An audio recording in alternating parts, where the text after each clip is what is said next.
ಒಂದು ಗುರುಪೀಠ ಇಲ್ಲ. ಗುರುಪೀಠವನ್ನು ಮಾಡಬೇಕು ಅಂತೇಳಿ ಅವತ್ತು ತೀರ್ಮಾನ ಮಾಡಿದ್ರು.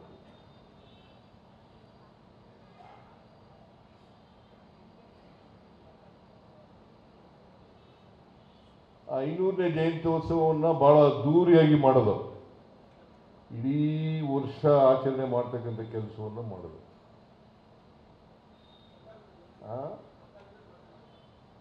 ಆಗ್ಲೇನೆ ತೀರ್ಮಾನ ಮಾಡಿದ್ದು ಗುರುಪೀಠ ಮಾಡಬೇಕು ಅಂತೇಳಿ. ನಾನು 89ರಲ್ಲಿ ಸೋತೆ, ಟೈಮ್ ಸಿಕ್ಕಿತ್ತು ನನಗೂ. 89ರಲ್ಲಿ ಸೋತೆ. 89 ಆದಮೇಲೆ ಇಲ್ಲಿ ಅವತ್ತು ಪುಟ್ಟಸ್ವಾಮಿ ಅಧ್ಯಕ್ಷ, ಯಾರು MR ರಾಮಣ್ಣ ಅಧ್ಯಕ್ಷ, Puttaswamy general secretary. Puttaswamy general secretary. ಕಾಂತರಾಜ್ಗೆಲ್ಲ ಗೊತ್ತಿದೆ, ಕಾಂತರಾಜ್ಗೆಲ್ಲ ಗೊತ್ತಿದೆ, ಅಡ್ವೊಕೇಟ್. ಆಗ ಈ ಪುಟ್ಟಸ್ವಾಮಿ ಸೆಕ್ರೆಟರಿ ಆಗಿರುವಾಗ 3 ಕೋಟಿ ರೂಪಾಯಿ ಸಾಲ ತಗೊಂಡ್ಬಿಟ್ಟಿದೆ ಈ ಬಿಲ್ಡಿಂಗ್ ಮೇಲೆ. 3 ಕೋಟಿ ಸಾಲ ತಗೊಂಡಿದ್ರು. ನಿಮಗೆಲ್ಲ ಇತಿಹಾಸ ಗೊತ್ತಿರಲಿ ಅಂತ ಹೇಳ್ತಾ ಇದ್ದೇನೆ. 3 ಕೋಟಿ ಸಾಲ ತಗೊಂಡ್ಬಿಟ್ಟಿದ್ರು. ರಾಮಣ್ಣ ಒಂದ್ಸಾರಿ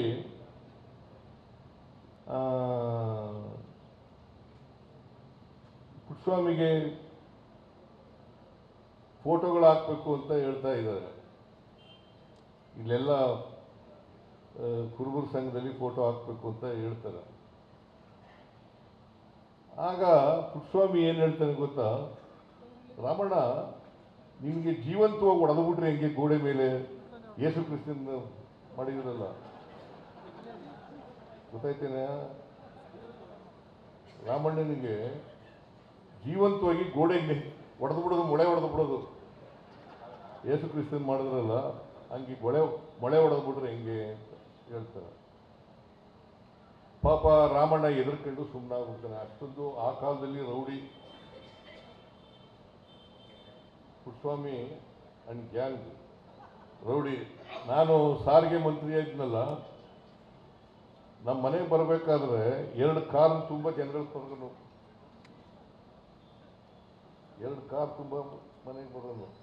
ನಾನು ಏನು ಮಾಡೋದು, ಮನೆಗೆ ಬರ್ತಿದ್ದೆಲ್ಲ ಮಾತಾಡಿಸುವೆ. ರೇವಣ್ಣನು ಚೆನ್ನಾಗಿದ್ರು ಅವನ ಜೊತೆಯಲ್ಲಿ.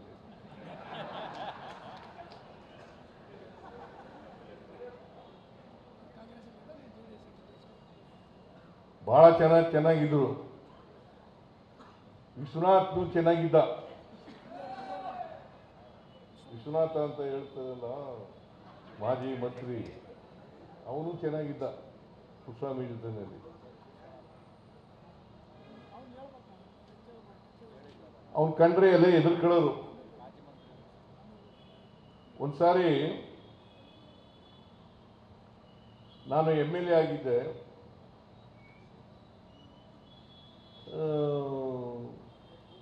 ಬಂದು ನನಗೆ ಎದುರಿಸಕ್ಕೆ ಶುರು ಮಾಡ್ದ. ಆಮೇಲೆ ನನ್ನ ಹೆಂಡತಿಗೆ ಕಾಗದನೇ ಬರೆದ್ಬಿಟ್ಟ, ನೀನು ಮುಂಡಿ ಆಗ್ಬಿಡ್ತೀಯ, ನಿನ್ನ ಗಂಡನಿಗೆ ಹೇಳು ಅಂತೇಳಿ ಬರೆದ್ಬಿಟ್ಟ, ಕಾಗದನೇ ಬರೆದ್ಬಿಟ್ಟ. ನಾನೇನು ಎದುರ್ಕೊಳ್ಳಿಲ್ಲ. ಅವನಿಗೆ ಹೇಳಿದೆ, ಪುಟ್ಟಸ್ವಾಮಿಗೆ, ನೋಡಪ್ಪ ಪುಟ್ಟಸ್ವಾಮಿ, ನಾನೇನು ಎದುರ್ಕೊಳ್ಳೋ ಮನುಷ್ಯ ಅಲ್ಲ, ಸಾವಿಗೆಲ್ಲ ಎದುರ್ಕೊಳ್ಳಲ್ಲ ನಾನು. ಆದರೆ ನಾನು ಏನು ಪ್ರತಿಪಾದನೆ ಮಾಡ್ತೀನಿ ಅದರಿಂದ ಹಿಂದೆ ಸರಿಯಲ್ಲ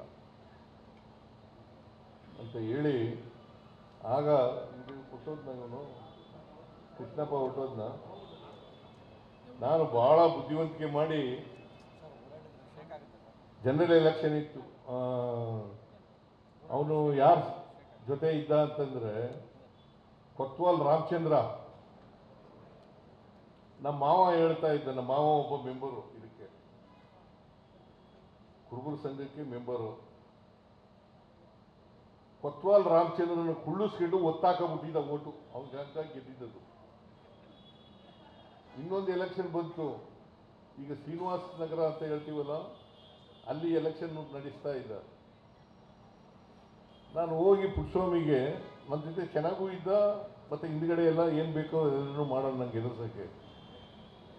ಆಮೇಲೆ ಪುಟ್ಟಸ್ವಾಮಿಗೆ ಹೇಳಿದೆ ನಾನು, ನೋಡಪ್ಪ ನೀನು ಒಬ್ಬನೇ ನಿಷ್ಠುರಾಗಬೇಕು ಹೋಗ್ಬೇಡಯ್ಯ, ರಾಜಿ ಮಾಡೋಣ ಬಿಡು, ಎಲೆಕ್ಷನ್ ಮಾಡಬೇಡ ಅಂತ ಹೇಳಿ ಎಲೆಕ್ಷನ್ ನಿಲ್ಲಿಸ್ತೇ ಹೋಗಿ.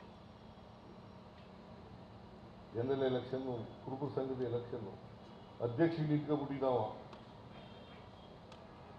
ಅಧ್ಯಕ್ಷಗಿರಿ ನಿಂತ್ಕೊಬಿಟ್ಟಿದ್ದ. ಆಮೇಲೆ ಮಾಡಿಸ್ದೆ ನಾನು. ಆಮೇಲೆ ಏನು ಮಾಡಿದೆ ಅಂತಂದರೆ, ಒಂದು ಕೆಲಸ ಮಾಡೋಣಪ್ಪ, ನಾವು ಡೈರೆಕ್ಟರ್ಗಳನ್ನ ನಾಮಿನೇಟ್ ಮಾಡೋಣ, ನಾನು ಗ್ರಾಮೀಣ ಪ್ರದೇಶದವ್ರನ್ನೆಲ್ಲ ಮಾಡ್ತೀನಿ, ನೀನು ಪಟ್ಟಣದವ್ರನ್ನೆಲ್ಲ ಬೆಂಗಳೂರು ನಗರದವರು ಮಾಡು ಅಂತ ಹೇಳಿದೆ. ಆಗ 10 ಜನನ ಏನೋ ಡೈರೆಕ್ಟರ್ ಮಾಡೋದ, ಇನ್ನು ಉಳಿದು ಒಂದೊಂದು ಜಿಲ್ಲೆಗೆ ಇದ್ದಿಬ್ಬರು ಅಂತೇಳಿ ಆಗ 28 ಜಿಲ್ಲೆನೋ 27 ಜಿಲ್ಲೆನೋ ಇದ್ದು, ಎರಡೆರಡು ಡೈರೆಕ್ಟರ್ಗಳನ್ನ ಮಾಡೋದು. ನಮ್ಮದು ಮೆಜಾರಿಟಿ ಆಗೋಯ್ತು. ಆಮೇಲೆ ನಾನು ಇವನು ಮಲ್ಲಪ್ಪ ಸತ್ತೋಗ್ಬಿಟ್ಟಿದ್ದಾರೆ ಪಾಪ, ದಾವಣಗೆರೆ ಮಲ್ಲಪ್ಪ, ಅವನಿಗೆ ಪುಟ್ಟಸ್ವಾಮಿ ವಿರುದ್ಧ ನಿಲ್ಲಿಸ್ದೆ ಕಷ್ಟಪಟ್ಟು, ಇದಕ್ಕೆ ನಡುಗನು ಪುಟ್ಟಸ್ವಾಮಿ ವಿರುದ್ಧ. ಯಾಕಂದ್ರೆ ನಿಮ್ಗೆಲ್ಲ ಗೊತ್ತಿರಲಿ ಅಂತ ಹೇಳ್ತಾ ಇದ್ದೀನಿ, ಕತೆ ಇತಿಹಾಸ ಇದೆಲ್ಲ ಸತ್ಯ, 100ಕ್ಕೆ 100 ಸತ್ಯ. ಯಾರು ಇಲ್ಲ ಅಂತ ಹೇಳ್ಬಿಡ್ಲಿ, ಎಲ್ಲ ಇಲ್ಲಿ ಸಾಕ್ಷಿ ಇರ್ತಕ್ಕಂಥವ್ರು ಕಾಂತರಾಜು. ಇವನು ಒಬ್ಬ ಇದ್ದ, ಯಾರು ಕೃಷ್ಣಪ್ಪ ಇದ್ದ, ಮುಕ್ಕಡಪ್ಪ ಬದುಕಿದ್ದಾನೆ ಇನ್ನ. ಆಮೇಲೆ ಚಾಮರಾಜಪೇಟೆ ಎಂಥವನವನು ಸಿದ್ಲಿಂಗಯ್ಯ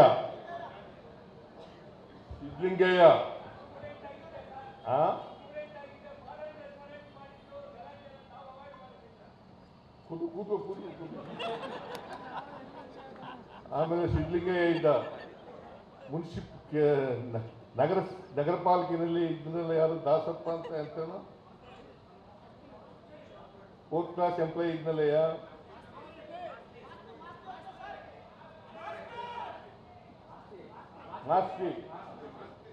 ಮಾಸ್ತಿ ಸಾವ್ಕಾರ್ ವೆಂಕಟಸ್ವಾಮಿ ಮತ್ತೆ ಮುಕ್ಕಡಪ್ಪ.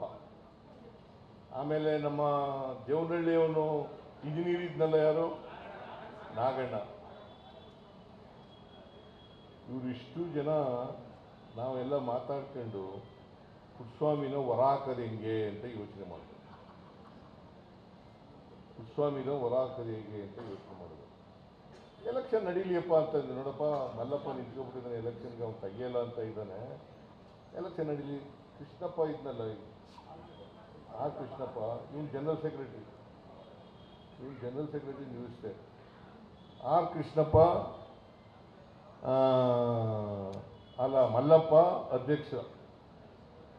ಎಲೆಕ್ಷನ್ ನಡೀತು ಅಂತಂದಾಗಲೇ ಕೋರ್ಟ್ ಕೊಟ್ಟೋದ ಇವನು, ಕೋರ್ಟ್ನಲ್ಲಿ ನಮ್ಮ ಪರವಾಗಾಯಿತು. ಆಮೇಲೆ ಆಗ DCP ಈ ಭಾಗದಲ್ಲಿ ಪೊಲೀಸ್, ನಮ್ಮ ಮೈಸೂರು ಜಿಲ್ಲೆಯವನು ಇದ್ದ, ಭರಣಿ ಸುಭಾಷ್ ಭರಣಿ ಅಂತ ಇದ್ದ. ಆ ಸುಭಾಷ್ ಭರಣಿಗೆ ಹೇಳಿ ಹಳೆ ಕೇಸ್ನಲ್ಲೇ ಒಂದು ಪುಟ್ಟಸ್ವಾಮಿಗೆ ಎದುರಿಸಿ ಮಾಡುವಂತ ಹೇಳಿದೆ ನಾನು ಸುಭಾಷ್ ಭರಣಿಗೆ. ಗೊತ್ತಾಯ್ತೇನ್ರಿ ಸ್ವಾಮೀಜಿ, ನಿಮಗೆ ಗೊತ್ತಾಯ್ತಾ? ನಿಮಗೆ ಗೊತ್ತಿಲ್ಲ, ಕತೆ ಗೊತ್ತಿಲ್ಲ, ಏನಿಲ್ಲ ನಿಮಗೆ, ಏನೋ ಹೇಳ್ತಾ ಇದ್ದೀರಿ. ವಿಶ್ವನಾಥ ಏನು ಮಾಡಿದನು? ಏನೂ ಮಾಡಿಲ್ಲ. ಅವನ ಜೊತೆ ಸೇರ್ಕೊಂಡಿದ್ದ ಪುಟ್ಟಸ್ವಾಮಿ ಜೊತೆಗೆ. ನಿಮಗೆಲ್ಲ ಇತಿಹಾಸ ಗೊತ್ತಾಗಬೇಕು ನಿಮಗೆ. ನಾನು ಆಗ ಸೋತಿದ್ದೆ. ವಿಶ್ವನಾಥ ಎಮ್ ಎಲ್ ಎನೇ ಇದನ್ನೇ ಏನೋ ಗೊತ್ತಿಲ್ಲ, ಆಗ ಸೋತಿದ್ದ ಏನೋ ಗೊತ್ತಿಲ್ಲ. ಅವನಿಗೆ ಕರ್ಕೊಬಂದು ನಾನೇ ಆಗೋದು ಬೇಡ ಅಂತ ಹೇಳಿ, ನನ್ನೇ ಆಗಿದ್ರು ಯಾರು ಬೇಡ ಅಂತಿರಲಿಲ್ಲ, ನಾನೇ ಕನಕ ಗುರುಪೀಠದ ಅಧ್ಯಕ್ಷನಾಗಲಿಕ್ಕೆ ನಾನೇ ಕರ್ಕೊಬಂದು ಅವನ್ನ ಅಧ್ಯಕ್ಷ ಮಾಡಿದೆ. ಅವ್ನು ಬಂದದ್ದು ಬಿಜಾಪುರಕ್ಕೆ, ಬೀದರ್ಗೆ, ಎರಡೇ ಜಿಲ್ಲೆಗಳಿಗೆ ಬಂದದ್ದು. ನಾನು ನನ್ನ ಕಾರು 777 ಕಾರ್ ಇತ್ತು ಒಂದು. ಆ 777 ಕಾರ್ನಲ್ಲಿ AC-ನೂ ಇರಲಿಲ್ಲ. ಆ ಕಾರ್ನಲ್ಲಿ ಇಡೀ ರಾಜ್ಯನೆಲ್ಲ ಸುತ್ತಿದೆ. ಸುತ್ತಿ ವಸೂಲು ಮಾಡಿದೆ, ದುಡ್ಡು ವಸೂಲು ಮಾಡಿ 92ನೇ ಇಸ್ವಿ ಫೆಬ್ರವರಿ ತಿಂಗಳಲ್ಲಿ ಗುರುಪೀಠ ಉದ್ಘಾಟನೆ ಆಯಿತು. ಗೊತ್ತಾಯ್ತಾ? ಗುರುಪೀಠ ಉದ್ಘಾಟನೆ ಆದದ್ದು 92 ಫೆಬ್ರವರಿ 6ನೇ ತಾರೀಕು. 9 ತಾರೀಕು 8/9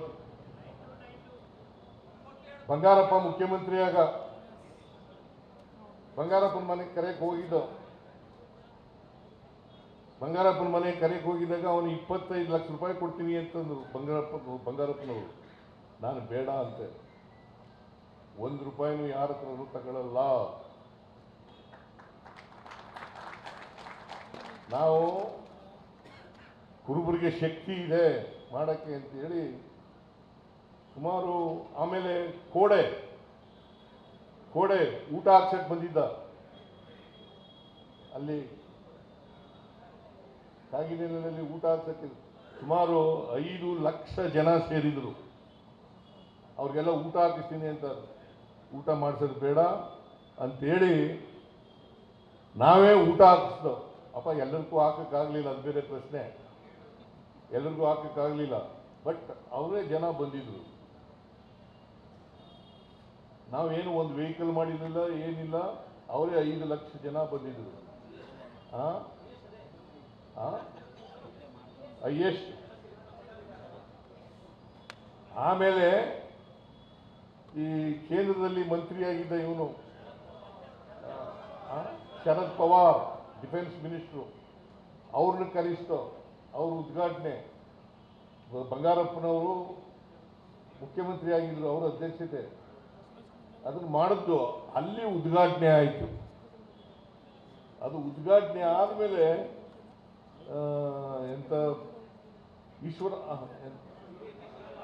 ತಾರಕಾನಂದಪುರಿ ಸ್ವಾಮೀಜಿ ಅವರು ನಂಜನಗೂಡಿನವರು, ಅವ್ರನ್ನ ಕರ್ಕೊಬಂದು ಅವ್ರನ್ನ ಮೊದಲನೇ ಗುರುಗಳು ಮಾಡೋದು. ಅವ್ರನ್ನ ಮೊದಲನೇ ಗುರುಗಳು. ಆಮೇಲೆ ನೀವೆಲ್ಲ ಆದದ್ದು. ಮೊದಲನೇ ಗುರುಗಳು ಮಾಡೋದು. ಒಂದು ವೇಳೆ ಕುರುಬರ ಸಂಘ ಇಂಟರ್ಫಿಯರ್ ಆಗದೆ ಹೋಗಿದ್ರೆ, ನಾನು ಇಂಟರ್ಫಿಯರ್ ಆಗದೆ ಹೋಗಿದ್ರೆ ಅವತ್ತೇ ಈ ಕುರುಬರ ಸಂಘ ಇರ್ತಾ ಇರಲಿಲ್ಲ. ಇದನ್ನ ಅರ್ಥ ಮಾಡ್ಕೊಳ್ಳಿ ಎಲ್ಲ. ಕುರುಬರ ಸಂಘ ಉಳ್ಕೋಬೇಕಾದ್ರೆ ನಾನು ಪರವಾಗಿಲ್ಲ, ಹೋದ್ರೂ ಪರವಾಗಿಲ್ಲ, ಅದು ಮಾಡಬೇಕು ಅಂತೇಳಿ ಮಾಡಿದ್ದು.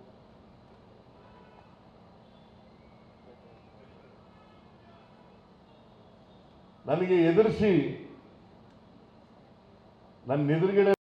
ಹೆಚ್ಚಿನ ವಿಡಿಯೋಗಳಿಗೆ ಪ್ರತಿಧ್ವನಿ ಯೂಟ್ಯೂಬ್ ಚಾನೆಲ್ ಸಬ್ಸ್ಕ್ರೈಬ್ ಮಾಡಿ, ಬೆಲ್ ಐಕಾನ್ ಕ್ಲಿಕ್ ಮಾಡಿ.